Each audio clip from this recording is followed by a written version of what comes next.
with you all. Thanks for starting the recording. Yeah, it's good to be here with you to talk about charter revisions.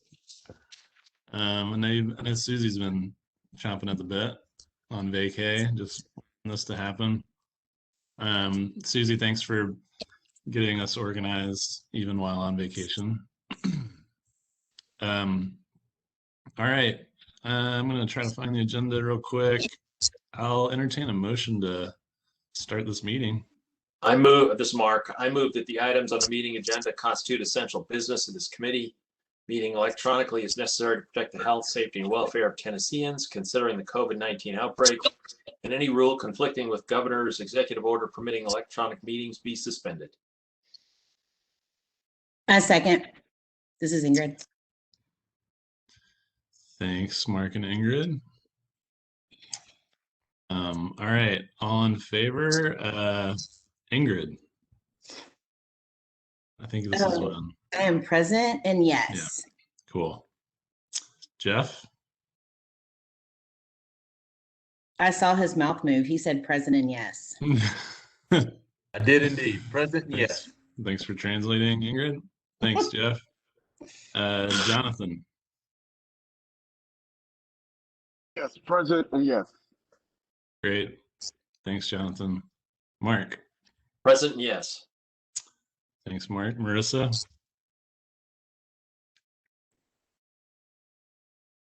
If you're talking, we can't hear you. And then I'm also present and I vote yes. Okay. All right. For some reason, hey, Will, for some reason we've gotten called Marissa's on twice. I don't know why that is, but yeah. Anyway, I don't know whether there's one that's. It's a trick. She's magical. Good job, Marissa. I'm having so many computer situations, so there you are. I'm sorry, guys. Right. So we don't really want to hear that. It's the first time I've heard that.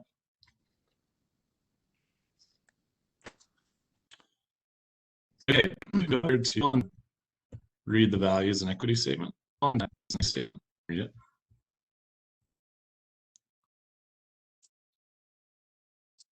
Want me to read it, Will? Okay. Yeah, I'll go ahead. We define racism as racial prejudice plus the misuse of. You want me to keep reading, or do you want someone else? Okay. We define racism as racial prejudice plus the misuse of power by systems. And can everybody hear me? Try again. We define racism as racial prejudice plus the misuse of power by systems and institutions. Misuse can be intentional or unintentional. We are mindful of the racial inequities across housing, economic mobility, healthcare, criminal justice, and other systems. These all contribute to racial inequities and homelessness. We pledge to stay mindful of the power and privilege that we bring into every space that we enter and conversation that we have. We pledge to actively and intentionally practice anti-racism when participating in governance charter revision committee meetings, representing this committee and the CFC in the community, and in talking about homelessness and housing issues in Nashville. Thanks, Mark. Thank you, Mark. Do we have to do anything with that? I will second. I don't know. That I think we're just reading it. Yeah. Cool. But I like how Jeff, don't make fun of me. I like how action oriented you are. I'm not lawyer. Thank you. I would never, Ingrid. I would never.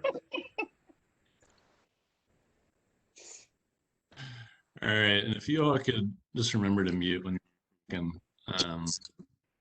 not to call anybody out on that one, but we're getting some weird feedback, I think.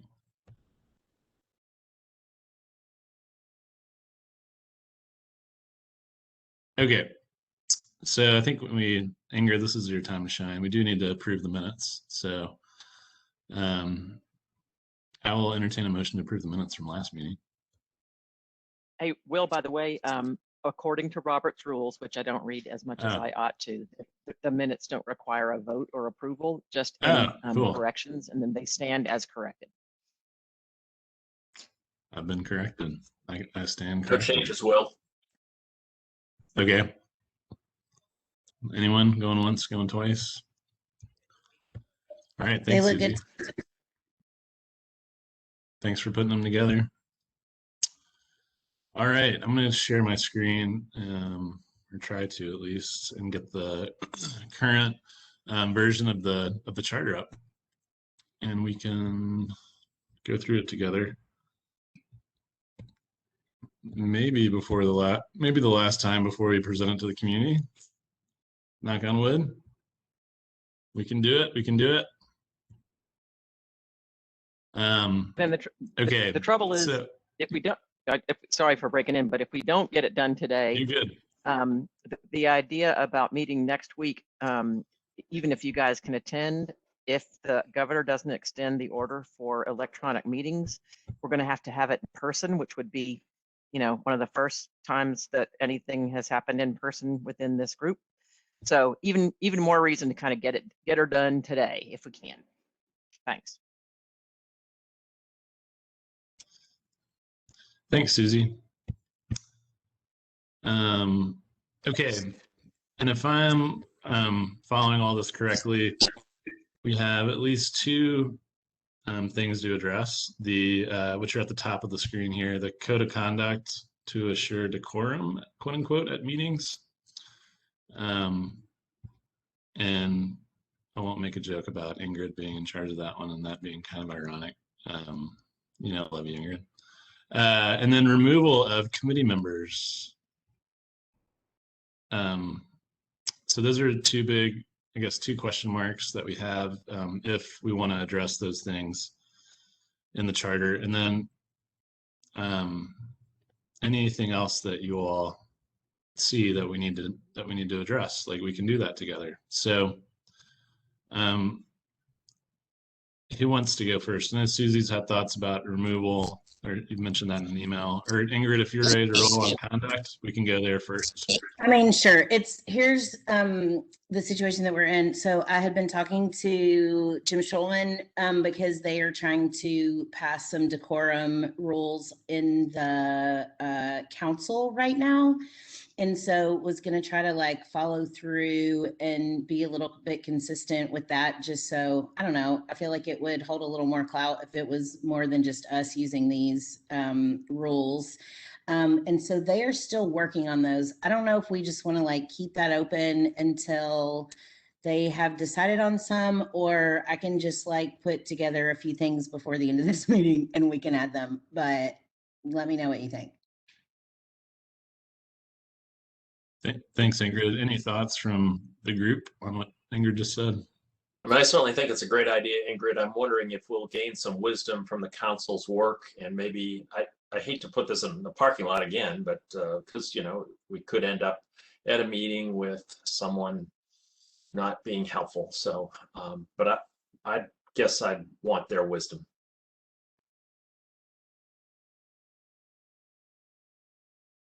All right. Anyone have a different take on it? Yeah, I mean, part of this is that I don't think they have a lot of wisdom right now, which is why they have to work on a decorum statement, because they're being kind of jerks to each other. And that was the whole purpose of having it, because they're not being professional at all. I mean, that's just obvious from watching Metro Council meetings. But so as soon as something comes up, and I'm going to re-look at my emails. I don't think that Jim has sent me the bare bones of it yet, but I'll just make sure. Anyway, that's where it's coming from them. And so I think it'll probably be helpful for us too.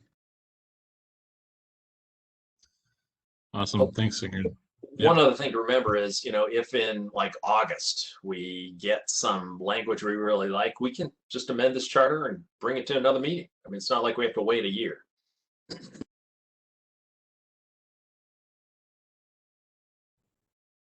All right. So I'm going to go ahead and. So if I can just add the Equity and Diversity Committee, did discuss some of the things that have been going on at their last meeting and voted to bring a recommendation to you all when you're thinking about this language. And I think it makes sense to wait to see what they're going to do at Metro Council as well. But especially in issues of addressing acts of racism during meetings, to include language and principles from transformative justice. So if you guys could just keep that in your minds, and I'll try to remember to remind as well as we move forward with that in the future. Thanks, Abigail. I'm glad they're working on that and that we have that in the minutes for this I'm meeting. going to send you all the draft from the council. It hasn't been what's been approved, but it's a draft.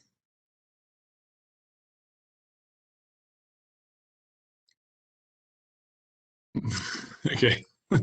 Thanks, Ingrid. All right. I think we can move on to removal of committee members, which are, I guess this is kind of related, maybe. There could be at times. Susan, I know you're on vacay, but. Yeah, I think that Judy has some language, and I honestly do not know what I sent you all, whether it has her language in there. The Roberts Rules kind of shtick is that whoever has the authority to appoint committee members is also the entity given the authority to remove committee members. And at the appointment of those committee members was not ever clear in past and the current rendition of the charter. So I think that Judy kind of, I think that what we had in one place was that the committee chairs would appoint the committee members, and in another place we had that the planning council chair would appoint. She then put under committees that those committee members would be appointed by the planning council chair to make it uniform. And then it would be that chair of the planning council who would also be authorized then to remove committee members. But I don't know whether Judy's wording is in here, and if it's not, I could try and find that and then, you know, recite that out to you all.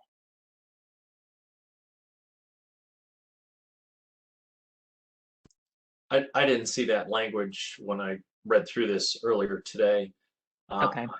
Just so we don't hold this up for another week, I'm going to suggest we, table it for a little, I don't want to use the word table, but maybe put it off for the same time period as the decorum and add it, unless you all want to meet next week, try to wrestle something through at that point. Well, it's simply put, and I can't give you the exact language, but it wasn't terribly complicated. What she merely referred to in there was giving the same person the authority to appoint. And so under the responsibilities of the planning council chair, that chair was given the responsibility or the authority to appoint committee members. And then under the committees section, the authority to remove committee members was also added as a responsibility of the planning council chair. But makes great sense. So Abigail, are you able to text Judy and say, hey, that's the language? I mean, I'd love for us to be able to approve it today. I've got it. If you want me to forward this to you all, is that easiest? Or I can certainly share my screen, whatever works best for you guys. Yeah, let's see your screen. Okay. Paul, if you wouldn't mind passing me the presenter ball. This is Abigail.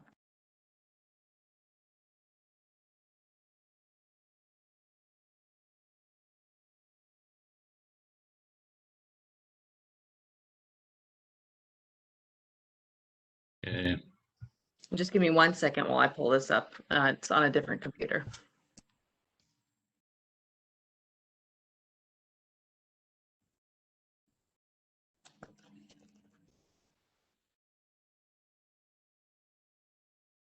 thank you, Abigail, for doing this. Appreciate it.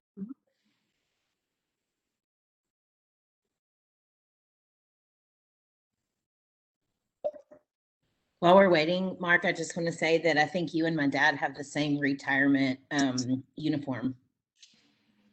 He goes, I saw him last week. He goes, I just bought 20 solid color shirts. And I was like, great. I'm so proud of you. It's hilarious. It's better than his Hawaiian shirts that, you know, I still like those coming out every once in a while. No more ironing. So just FYI, when you do retire, particularly all these people on this call, I doubt you'll have problems filling your time, because every day it gets to be like 3:30 and oh my God, where'd the day go? There's plenty to do.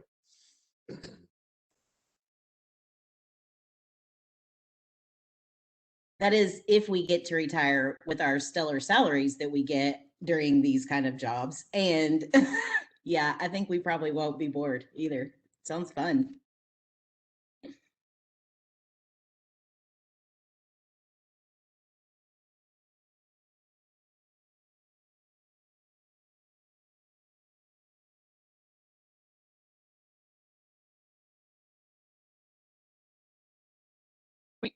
We could certainly discuss, Abby's going to pull it up for the language in a sec, but we could certainly discuss whether you feel that the responsibility for appointment and removal really rests in the position of the Planning Council chair.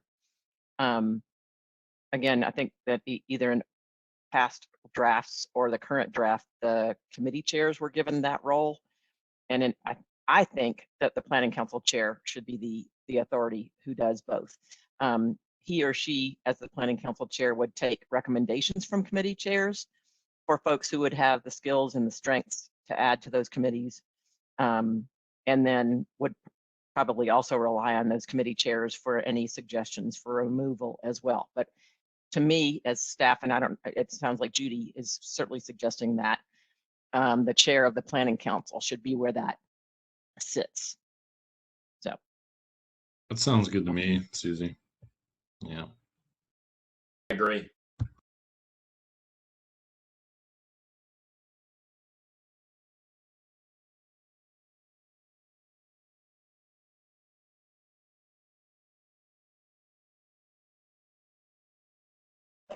All right, sorry about that. And yes, like, I think the only other thing that she had in there was that the executive committee would be kind of a tiebreaker if for some reason who the committee chair wanted to add was not someone who the Planning Council chair wanted to add. Okay, so here's the language. Can you guys see this okay?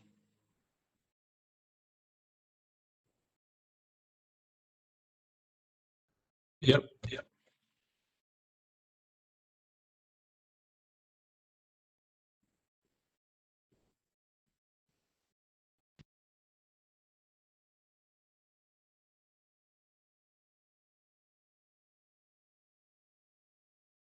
And I think that the language that adds that that new committee members can be added anytime during the year is really important, because for all kinds of reasons, people might move, retire, whatever, and not want to continue their committee involvement. And it just gives all the committees and the whole Planning Council the versatility to kind of make those changes throughout the year instead of just one time.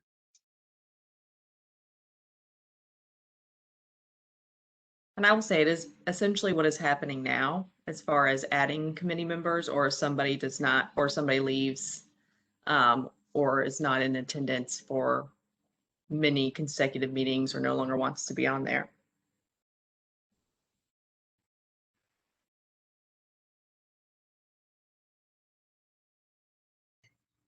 I like the language. Yeah, the executive committee language is fine to me. Do we need to wordsmith the other, like, yeah, the part about to make it clear that the Planning Council chair has this power? Judy's done that under committees, and I think it's Oh, my already bad. written, and I think it's already written under the Planning Council chair responsibilities. Gotcha. Thanks, Susie. I like it. I don't mean to bring up anything weird as per the usual. I'm sorry, people probably cringe when I say that, but I just wonder, we've never had a situation where our chairperson is also a director of one of our partners. And I don't know what that looks like. And I'm not, sorry, it's even weird for me to say it because of the obvious, but like, I'm not trying to be that weird person. I just want to make sure that, for the future, that doesn't become a problem. Not that it's necessarily a problem right now, but just that, or since I've been around, it's been sort of an outsider community person that's been leading and facilitating these conversations. And so I don't know if that poses any strangeness that we need to address. Yeah, thanks, Ingrid. Yeah, I mean, this is a touchy subject, but I think it's a good one. Like, I think the chair should be able to see the whole system, like should be able to help make decisions that benefit the whole homelessness system. And I think sometimes when you're, the head of a nonprofit or other stakeholder, and you don't necessarily have that role, it's hard to parse out, or it's hard to act in that way, especially if those decisions that could benefit the system, like could harm your bottom, or could affect your bottom line, or your, whatever. Well, objective when you've got your own strategic plan that you're working off of, and if it's not necessarily in line with the strategic plan which it should be in my opinion, but whatever, if it's not, then it does promote a conflict of interest, certainly, and I don't think that that's necessarily been addressed. So I just would hope that we could have that conversation in a systemic way, not a personal way. Really, it's not a personal thing. I just know that it's not necessarily about Paula, but it's about like who else could ever be a chair and sit in that space who maybe can't be objective or has a hard time being objective. Lawyers use the phrase to avoid the appearance of impropriety. I think that's part of what you're trying to describe. It would be weird if people heard me say that, but yes. Does it get too wishy-washy if you're going to use a sentence like that, like to all extents possible or something like that, and put that back up in probably the chair of the planning council and maybe the executive committee members as well? I don't know. I don't know how far you want to kind of extend the tentacles, but I'd say now's the time to kind of introduce language like that, so that when the powers that be are discussing good folks to serve in that role or those roles, they keep that in mind.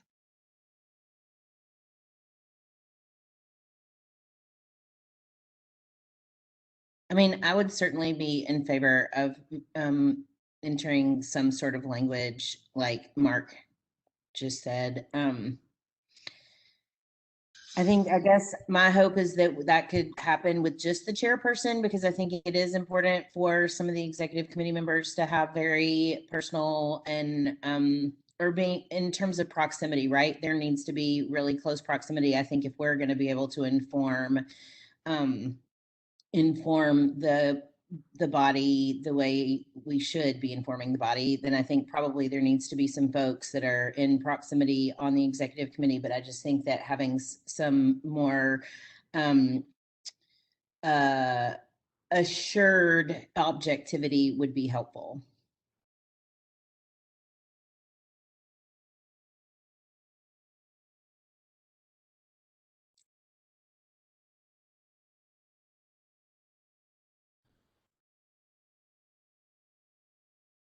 Should we avoid electing chairs that are employed by agencies that receive CoC funds?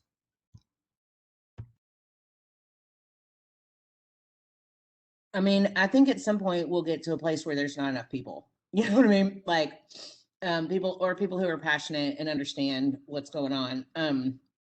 Sure, maybe. I don't know. I think that and maybe that's down the line, or it's a bigger discussion. I just think that the head of and I'm again not trying to open up a whole nother can of worms, but I just think it's important that it's important for me that I bring that up.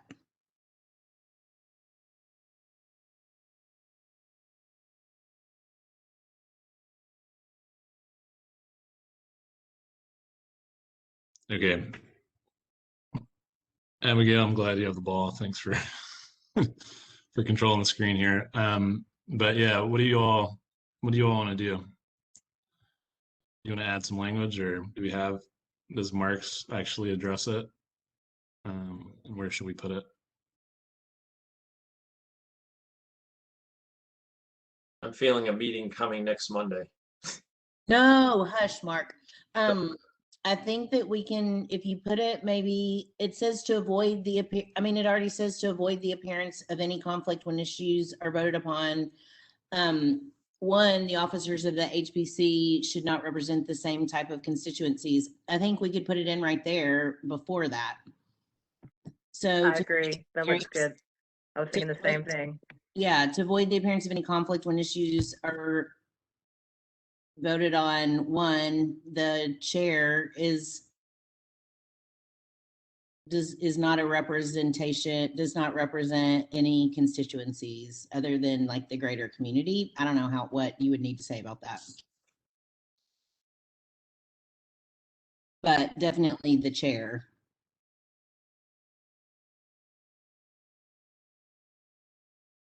Mark, help me out. Yeah, I'm trying to figure out if we just add a different sentence that flows from that one. And I'm struggling here.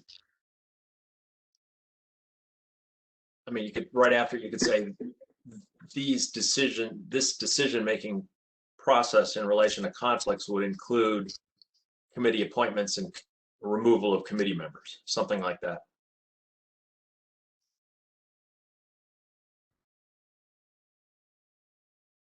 Where's my main man, Jeff?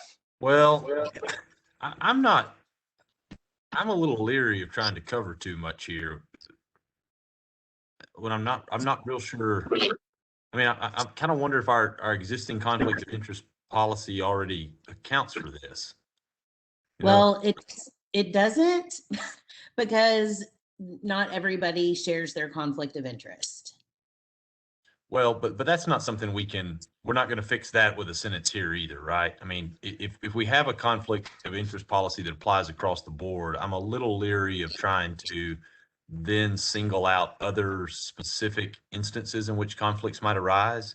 Now, I understand where you're coming from with the suggestion. I'm having a hard time figuring out how to kind of one-off it here when we have a larger policy that's in play.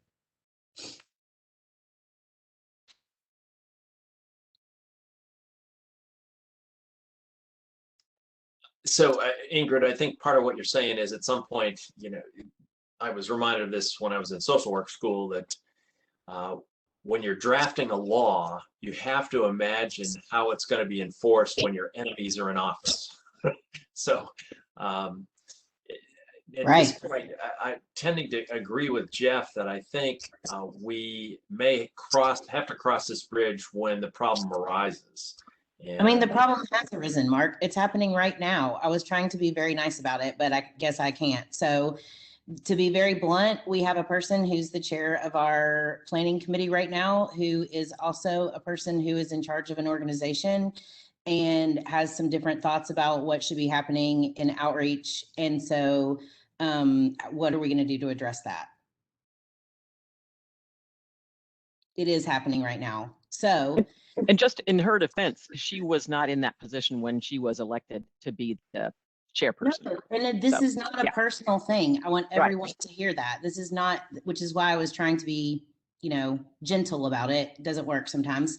So I'm just being really straight about it. I like Paula. It is not about her. It is about the situation that she's in right now and how I feel about that. So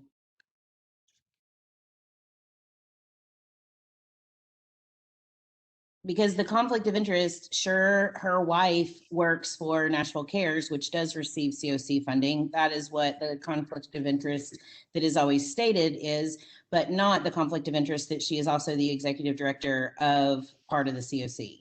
Yeah, I mean, that was why I asked that question there, you know, which sounds heavy-handed, I'm sure, but like, I think you're gonna have that problem if we allow chairs to be employed by CoC funded or other, I mean, Open Table is not CoC funded, but you know, to be from a service provider organization, like I think you're gonna have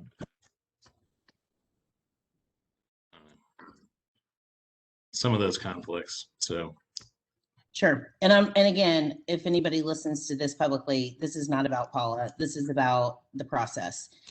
So, because we have been situations before where, you know, again, Mark, like you said, you make rules as if the enemy or like, you know, whatever. And yeah, this is the case. I've been in a situation where I worked with someone who I didn't trust in this particular group. And that's why I am leery.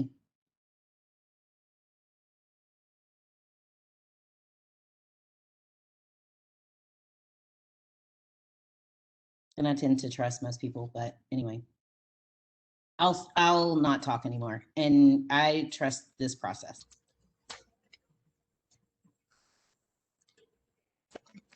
yeah, I think, I don't know. I appreciate you bringing it up, Ingrid, and thanks you all for weighing in on it. I think you brought up a really great point, and I think I appreciate you bringing it up in this meeting.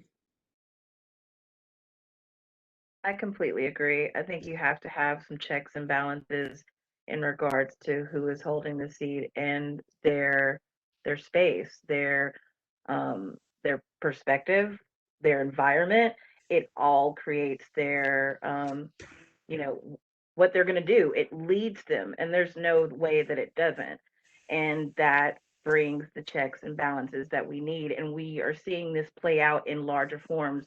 Why would we not, as people who do this direct service and in this space, be aware and try to go ahead and sprinkle that into the space? So that's my say so.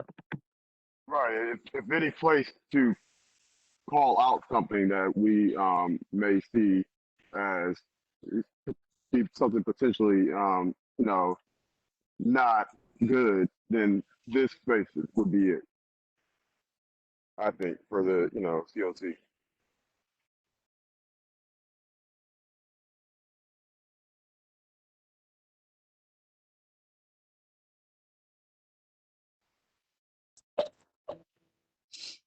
Okay. So if I heard Will, this one option is to just make a hard and fast rule that any chair that works for an agency that's getting funding can't be a chair of a committee.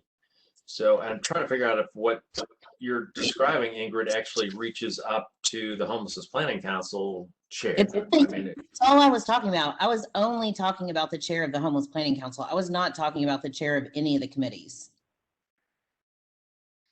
I was saying, I don't think we have enough people to exclude chairs of committees. I do think that we have plenty of people to exclude the chair of the planning council. Yeah, I agree with that. Right. It's a conflict of interest, pretty much. Indeed it is.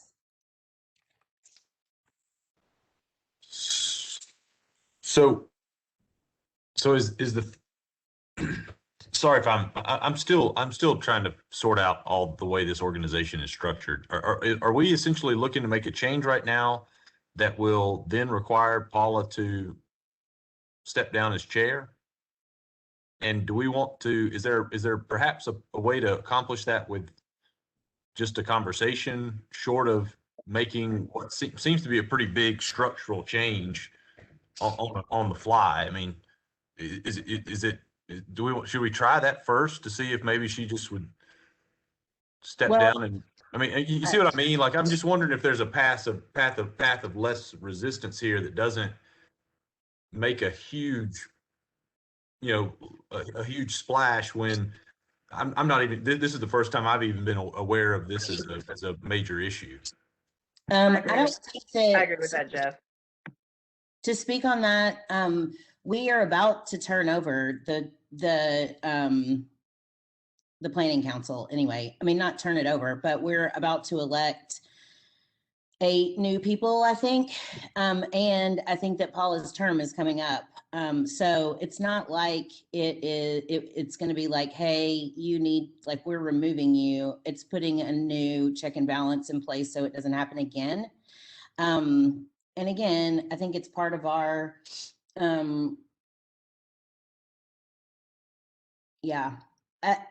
it ties into our, I think, power dynamic and equity piece to make sure that we follow through with this. And I it's don't hard to think about, it's hard to talk about things like this when you have personal attachments to people and you care about them. It's just really about what are we doing as a structure. We're creating our own infrastructure. So it may not be like, oh, you're out. It can be like at this next start, you know, so it doesn't need to be abrasive or. And it's not, Marissa. I think what you're saying is right on. It's not an abrasive thing. It's just, it's an accountability piece that particularly I think, as white people who have created structures that have kept people out of places of power, that we are uphold our integrity in terms of creating checks and balances that are very transparent. Right, and this is my Ingrid, this is the first time I've really paid attention to that. You know, I mean, I was aware, but I didn't really pay attention. You know, because this is my first year in the committee. But I don't feel, you know, I think it's already in our policies. So that's the checks and balances. It's just about enforcing it, and I don't think is necessarily enforced right now. But I do think it's okay to have this discussion and maybe bring up how we can go about preventing these things from happening next time when we have another meeting. We probably should have it, you know, put this on the agenda for another meeting to talk about, so that we can make sure that, you know, these things do not happen, that we can understand exactly what is happening and how to prevent it going forward. Yeah, I guess I just felt like if we were going to make a change, this is a really natural time. And Jeff, like you said, we don't need to make a big splash about it, right? This, because we're turning over right now, it's a super natural time to just say, like, cool, starting now, we're going to make sure that this person isn't, Yeah. you know, it's a Liz Allen Faye. It's forgive me, I forget her name, the girl from the woman from HCA who I really like, who helped with our strategic planning stuff. It's it's somebody from the community that's able to be objective. And again, this feels like just a really natural time for that to happen, considering that our elections are coming up. So Agreed. So what if, like, right where the cursor is, right after constituencies, and this could be a terrible idea, but just like we would start a new sentence that says the HPC chair cannot be filled by an individual directly associated with, and that's what I need help with. But Well, I thought there was already a conflict of interest clause in there. yeah, I think to Ingrid's point, like, I agree with Ingrid that I don't feel like that clause is enough. But anyway, let me just finish this thought, and then we strike it out or not. But cannot be filled by an individual associated with an agency that, or like employed by an agency that, and I just don't know how to, like, it's not like an agency that receives CoC funds, although I think it should be that. What about by an agency that provides direct services to individuals experiencing homelessness or something like that? Okay. That way it's not, because there are other agencies like the National Council healthcare for the homeless council. We may want like someone like Elena to one day be chair. She doesn't provide direct services. It is correlated, but Right. maybe a little different. Is that? Yeah. Yeah. I see. Okay. I like the direct service. I mean, because it's really just all about, I mean, you know, we all get sideways on the ways that we do this work. And so I just, that's the piece that is really hard when we enter into those kind of discussions. And hey, Susie, are you, and Abigail, like, do you see this document going out for public comment, like with some explanation around the big changes? And again, I don't want to make a huge stink out of it, but like, would we like, you know, help explain why we put this in there? Like add a comment or two by the edit here? Yeah, I think Or it's like, important. It's really important to be transparent to everyone on that's could be looking at this during that public Right. comment period, to note what we see as the major edits through the document okay, and some so maybe, explanation. so like a cover letter maybe or something from me or from, yeah. Yeah. Okay. That'll be a good, yeah. Okay. And then we'll put it out there and then, you know, we'll see what the comments are and we can go from there, you know. So just a stupid question. Any other officers? Are we concerned? Is it just the chair?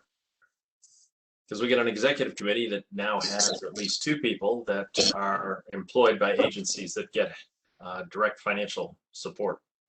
I think it's important that people who understand the system are helping inform that person. I just think that person doesn't need to be involved.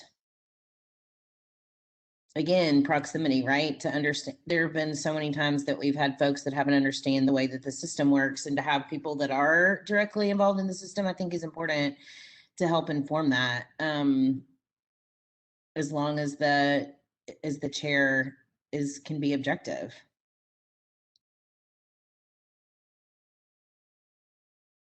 Otherwise, I think they're making maybe some uninformed decisions.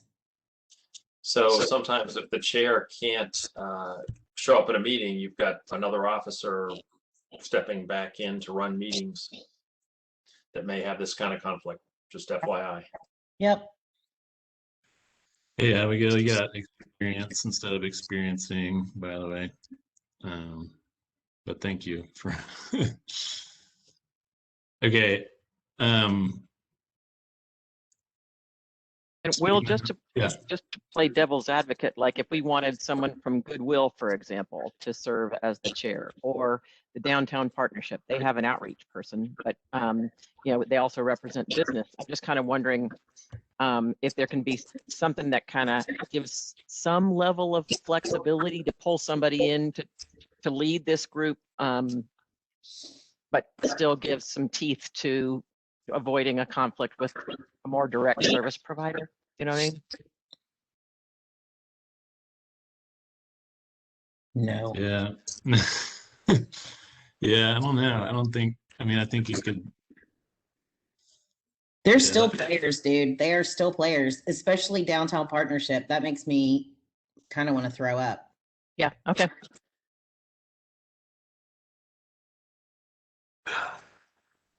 So I mean, this discussion right now makes me uncomfortable with this change because I'm not informed enough to speak intelligently on what we do or don't need or where the relationship starts or stops. I don't feel like I have the institutional knowledge in this area to be able to say whether I think this is the right change or not. I'm just uninformed. Yeah, Jeff. And no, that totally makes sense. Cause this is, I mean, that's like, not that you haven't, I don't know. It took me a long time to like sense that this was an issue, you know, and I've been like, I don't know, I've been to a lot of CoC meetings and stuff like that. So if you're okay with it, Jeff, like at least putting it out there for public comment, and then if there's a big, you know, depending on the response, we can huddle up again and go from there. Yeah, Like, and I'm not trying to be obstructionist. I truthfully don't understand the dynamics enough to be able to feel Yeah. strongly about it. And I have concerns that this is a really big issue that we're trying to tackle in 10 minutes. And I don't think that's the right approach, because I do think, I mean, it sounds like a very large issue that's going to be complex in its application. I mean, even where to draw the line on who provides direct services to individuals experiencing homelessness may be complicated. So I throw that out there. I don't think I have a problem with it going for public comment, but I'm a little concerned just about how sweeping it is and how, well, maybe this is just me personally. I just don't understand the dynamics enough to No, know how to. I agree with you, Jeff. I agree with you, and that's why I was saying maybe we should table and put it on the agenda for another meeting, and kind of get down to the dynamics so that we all understand before we make any real major changes. The other thing we can do is what seemed, I think, worked well is regarding the issue about attendance in order to vote, 50% of the last year's meetings, and sending that out to the eligible voters. None of them were afraid to state sort of where they were coming from, and that could be a way of sort of getting a finger on the pulse of the electorate out there to give back to you all, in 2 weeks or something like that, about where they came on that particular point, if you're interested in doing it that way. I like that approach, and I'm just like Jonathan and Jeff, a little uncomfortable because this feels like a sea change. I get the conflict issue. It's interesting to me, though, that, for example, my wife works at Catholic Charities, and I was on the executive committee. So, and literally my first meeting on the Homelessness Planning Council, actually it was the predecessor entity, we were voting on funding, part of which could go to Catholic Charities. And I'm like, just sort of sitting there, and I didn't vote, but I could have whispered in a colleague's ear and say, my wife, Wendy, she's got a really good program. I hope you'll support it. So there's so many people in the Homelessness Planning Council and the CoC that work for all these agencies that get funding and so forth. And so I want to think about this some more. I get it that it's a potential problem, or is a problem, or we've run into personality issues, or whatever it is. Oh, please do not hear me saying that it's a personality issue. I didn't know I misspoke. Let me finish, please. I think Susie, I like Susie's idea. Let's throw it out to the big group, see what they say. I think when we do that, it's important to communicate that, like what Ingrid said, around there will be people around the chair in the scenario that will have that experience and voice of service providers. Like, I think it's important that they know that voice is still going to be there, and it'll be heavily represented because of what Mark just said. There's so many conflicts right now. I guess I would also say, sorry, just one more thing. Like, we're also just asking the people that, mostly service providers, for their take on this decision, which to me is a little weird. We're trying to correct this. We're trying to add some objectivity or whatever, and then we're going back to a large group of service providers and asking for their permission to do it. Like, it's just weird. So yeah, I think it's terrible. I also think the other piece, Mark, when you said, I could whisper to the chair and tell them, I'm hoping that the members on the executive committee have enough integrity to know that that's also against the rules of this, to not have a meeting one off with the chair. That would be not okay. Can I go back to who is prohibited here? Is agency providing direct services to individuals experiencing homelessness too broad? Do we need to tie it to agencies providing direct services to individuals experiencing homelessness who also receive certain funds? Because I think don't we want a chairperson who is involved in serving the homeless? And that seems like an important thing to me. yeah, I mean, Jeff, I think I think one step in that direction, like in the direction that I think Ingrid is, others are trying to go. Marissa seemed to agree, and I feel this way. One step in that direction could be to not allow people that are employed by an agency that receives CoC funds. I think that's a step in the right direction.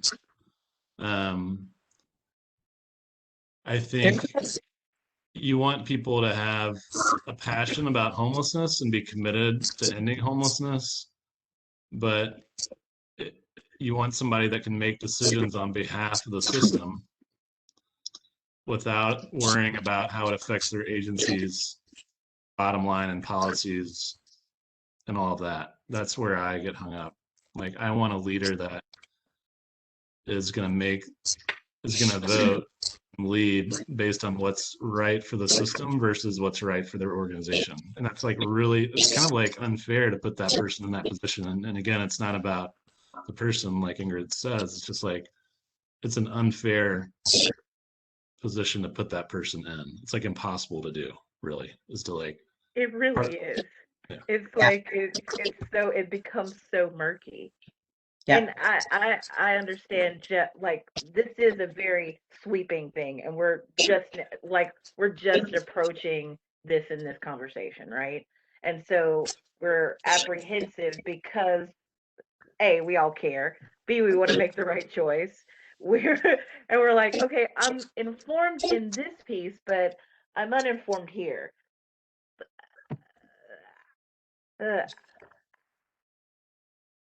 I just see this being an issue in the future so big, and I am constantly being affronted with this in our world.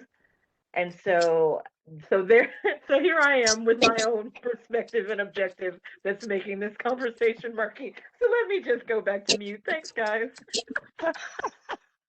No, Martha, I don't think so. I think that everybody needs, weigh in on this. It's murky. Policy work is hard. We have to do the just and right thing. Our society has not always done the just and right thing, right? And so hopefully we can start getting this straightened out. The current chair doesn't get CoC funding. However, their vote certainly changes the direction of the water flow, right? And that matters too, whether they do get CoC funding or whether they don't get CoC funding, because they still have an idea of how this process works. And I just don't think that can ever be objective if the person is in the process themselves or as a part of the process of our work together, right? I just don't think it can be objective. And that doesn't mean it needs to be uninformed. Hopefully the person who's the chair is a bright human that can grasp this when they talk to the rest of the members. So I'm not going to, at this point, I'm not going to send anything out to the voting members. Just want to make sure I'm getting that understanding. But I could certainly send something out to the other CoCs in the state, and then also to this listserv of continuum of care entities across the country for any kind of language they may have in their governance leader and conflict of interest that should be avoided. And it could be that they send back some interesting language that you guys could buy into.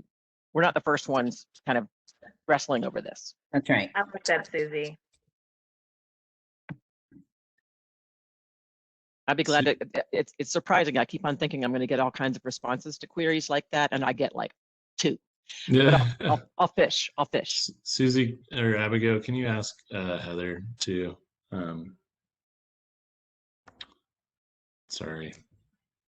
Delicious. Yeah. Thanks. I don't know another Heather, so I'll always assume that's what you're talking about.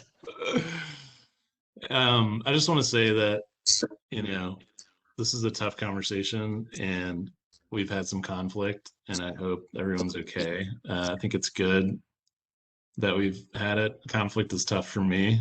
I'm trying to work on that. But this work is hard, and we should have meetings like this where we're really weighing in, and it shouldn't be easy all the time. So I just want to commend you for staying on and keeping your video on and saying what you want to say. And I think we all feel heard, I hope. And we'll commit to whatever decision we make eventually.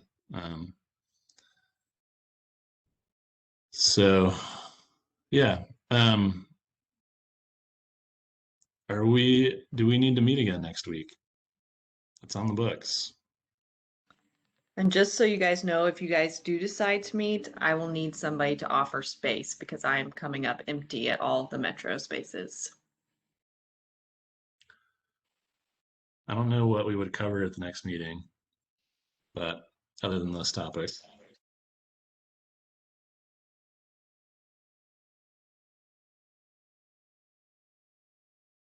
No? So if Okay. we don't, sorry, again, process question. If we don't meet next week, what happens next?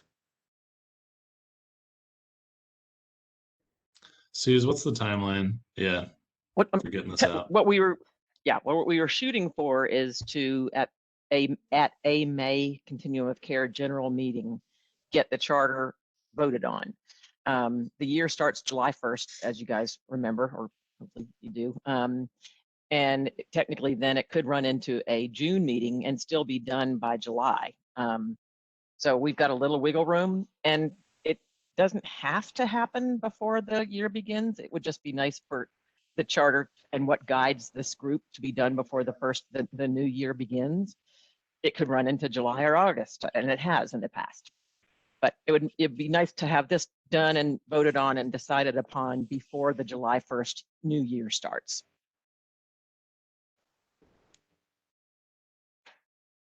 And I'd how really long like is to it have see to how be? other COCs handle this issue. How long what? How long? Sorry, something I was have to asking be? how out for comment.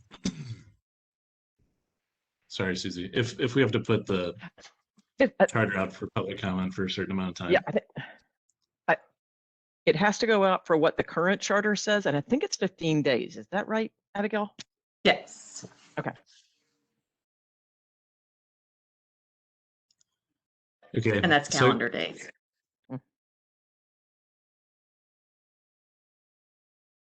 So how about we, I don't know how we want to do this, you all. Seems like we're asking Susie to get more info about what other COCs do. Sounds like we might need to meet again once we get that info. I hate to say it, but I kind of hate to say it. But it sounds like we do have some time too.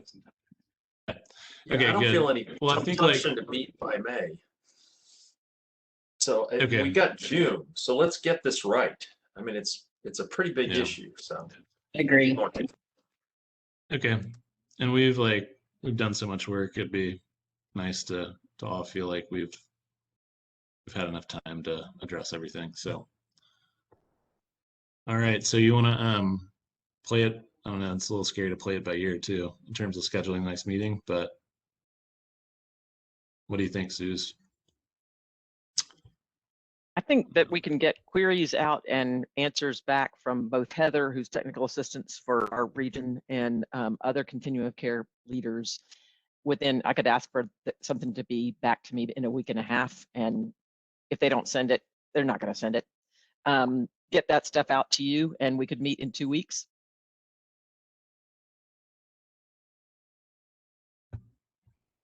Okay. I can work with you, Will, on everything else in terms of the major changes and sort of how that kind of cover letter might look.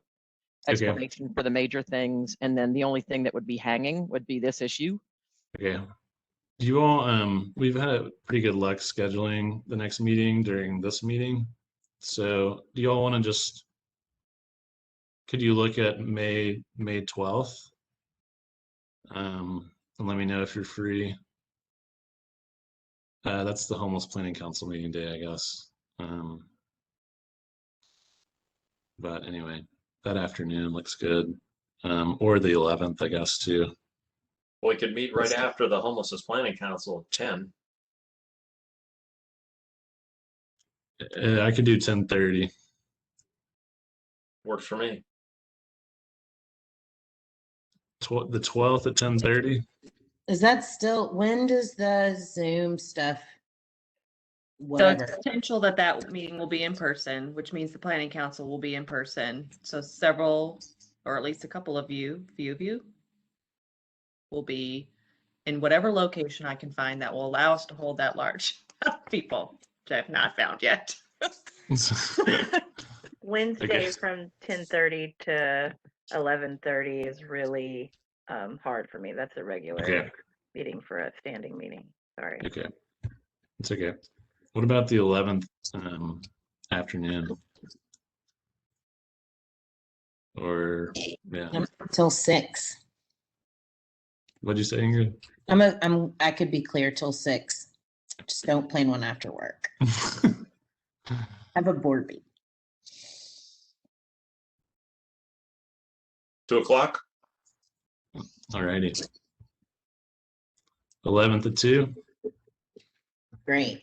I'll do my best. I've got a tight deadline on the 12th, but I'll do, and I may be scrambling, but I'll do my best to attend. Thanks, Jeff. All right. Okay. So that means I do have a May 3rd calendar set that we're taking that off, right? Yep. Mhm. Okay. If you guys want, I can just change the date, and so you have it on your Yeah. calendars. Is that good? Okay. That'd be great. Thank you. Hey, All right. also just want to say thanks for hearing my concerns. Again, I don't want anybody to think it's personal. It's just a lot of, 15 years of work and watching the system work and watching the system not work. And I hope that we can get it right. I mean, I think all of us want to get it right. And again, I apologize. I'm just maybe don't have the kind of structural intelligence to be able to really dig in on the issue, but happy to learn more and weigh in. Yeah, I just don't want anyone to think that I was saying this as a personal attack on anyone, and that is really hurtful. So it is not. And Jeff, I We think know that there are a your lot of, spirit, Ingrid. Yeah. We know your spirit. You're Thank good. and I also feel Jeff and Marissa and Jonathan, you guys are all, you lack a little of the institutional memory that a lot of the others of us have. And that reflects our membership as well. And I think that we need to be very intentional about this. So I'm glad that you guys are willing to slow it down a little bit and delve into it like that.